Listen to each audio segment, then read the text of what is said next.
পিঁপড়ে আর ফড়িং বাস করত। সারাদিন পিঁপড়েরা কঠিন পরিশ্রম করে দূরের চাষিদের জমি থেকে গমের শস্য দানা সংগ্রহ করে আনতো। তারা খুব নিয়ম মেনে কাজ করত। প্রত্যেক দিন সকালে সূর্য ওঠার সাথে সাথে তারা মাঠে যেত আর মাথায় করে ভারী শস্য বয়ে নিয়ে আসতো।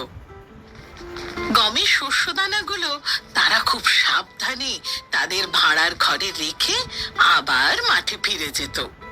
উল্টো দিকে ফড়িং ছিল অলস। সে সারা দিন ছায়ায় বিশ্রাম নিত, নিজের মনে গান গাইতো আর সুস্বাদু খাবার খেত।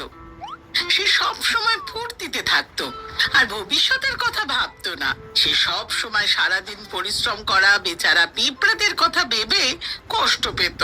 এভাবে দিন কাটতে থাকলো আর ফড়িং ঘাসের মধ্যে অলস ভাবে আরাম করে খেয়ে দিয়ে বিশ্রাম করতে থাকলো আর মনের খুশিতে গান গাইতে থাকলো, কারণ ওর কোনো কষ্টই ছিল না।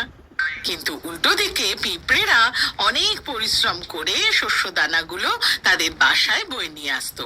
একদিন যখন পিঁপড়েরা শস্য দানা বইছিল, একটা পিঁপড়ে শস্য দানার ভার বইতে না পেরে পড়ে গেল। সে ক্লান্ত ছিল আর চোটও পেয়েছিল, কিন্তু ফড়িং সে পিঁপড়েকে সাহায্য না করে তার দিকে তাকিয়ে হাসলো। তখন পিঁপড়েটা বলল, শ্রীমান ফড়িং, তুমি দয়া করে এই শস্য দানাটা আমার বাসায় দিয়ে আসতে পারবে? তাহলে আমার সত্যি খুব উপকার হবে। কিন্তু ফড়িং তার কথা না শুনে নিজের মনে গান গাইতে থাকলো। অনেক কসরত করে পিঁপড়েটা সেই শস্য দানাটা নিজেই তুলল। তোমরা এত কাজ কেন করছো পিঁপড়েরা? ফড়িংটা বলল, এসো বিশ্রাম করো, আমার গান শোনো। গ্রীষ্মকালের দিন, চারদিকে ঝলমলে রোদ্দুর, কাজ করে বেকার এত সময় নষ্ট করে কি লাভ? পিঁপড়ে ওর কথা না শুনে মাথা নিচু করে আরো তাড়াতাড়ি মাঠের দিকে যাওয়ার চেষ্টা করলো। এটা দেখে ফড়িং আরো জোরে হেসে উঠল। আরে বোকা পিঁপড়েরা! সে তাকে চিৎকার করে বলল, আরে এসো আমার সাথে নাচো, মজা করো। এত কাজ বাজ করে কি লাভ? আমি শীতের জন্য খাবার সঞ্চয় করছি, পিঁপড়ে বলল, আর আমি তোমাকেও সেটা করতে বলছি। শীতের জন্য ভেবে কি লাভ? ফড়িংটা বলল, আরে এখন তো খাবার অনেক আছে, আর শীতকালের খাবার জোগাড় করার জন্য অনেক সময় আছে। কিন্তু পিঁপড়ে জানতো তার কি করা উচিত, তাই সে আবার নিজের কাজ করতে চলে গেল। আর ফড়িং তৃণভূমিতে লাফিয়ে লাফিয়ে মনের খুশিতে গাইতে আর নাচতে থাকলো। এটা আগামী অনেক দিন চললো। শীতের জন্য প্রস্তুত হওয়ার পরিবর্তে ফড়িং নিজের অবসর সময় নাচতে, গাইতে আর খেলতে পছন্দ করত। সে বুঝতে পারেনি যে এই সুন্দর গ্রীষ্মকাল সারা জীবন থাকবে না, আর কিছুদিনের মধ্যেই বর্ষা আর শীতকাল আসবে। গ্রীষ্মকাল পেরিয়ে শরৎকাল এলো, আর শরৎকাল পেরিয়ে শীতকাল এলো। সূর্য প্রায় দেখাই যেত না, আর দিন ছোট হতে থাকলো, আর রাত অনেক বড় হতে শুরু করলো। ভয়ঙ্কর ঠান্ডা পড়লো আর তুষারপাত শুরু হলো। ফড়িংটা ঠান্ডা হাওয়ায় কাঁপতে থাকলো। সে শুকনো পাতা দিয়ে নিজেকে ঢাকা দেওয়ার চেষ্টা করলো, কিন্তু তীব্র হাওয়ায় সেগুলো উড়ে চলে গেল। আর খিদে পেল, সে কোনো খাবার খুঁজে পেল না। সে বুঝতে পারলো সে কিছু না খেলে খুব তাড়াতাড়ি মরে যাবে।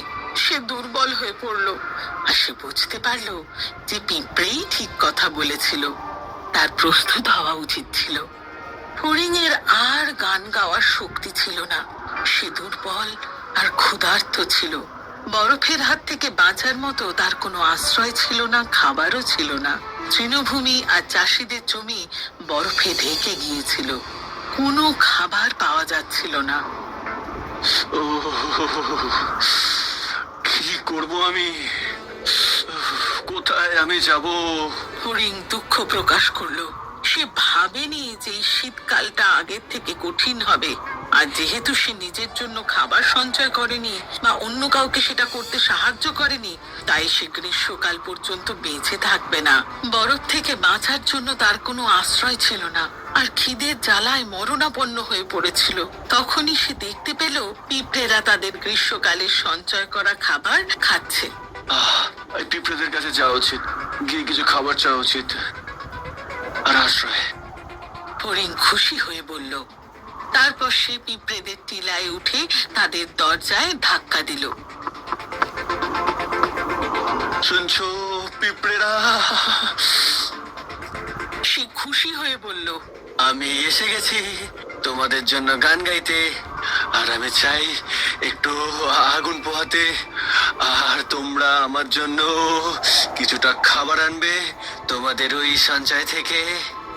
না না শ্রীমান ফড়িং, আমরা তোমার কোনো গান শুনতেই চাই না।